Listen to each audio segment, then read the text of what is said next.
এখন মেয়ের জন্য রয়েছে একটা সারপ্রাইজ, যেটা মেয়ে জানে না। সেটা সৌরভ আজকে সারপ্রাইজটা নিয়ে আসছে।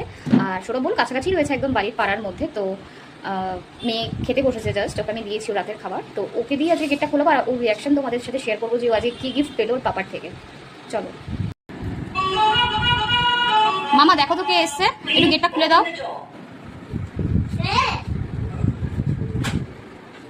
দেখো খোলো কি করে, কে এসছে?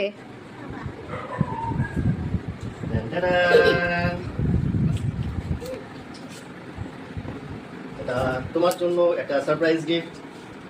নাও দেখো তোর মধ্যে কি আছে।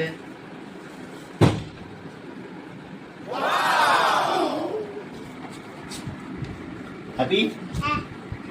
আচ্ছা ঠিক আছে, ও তাহলে খেয়ে নি, খেয়ে দে। তুমি আগে ডিনারটা সেরে নাও, তারপর আমরা এটাকে আনবক্সিং করবো, কেমন?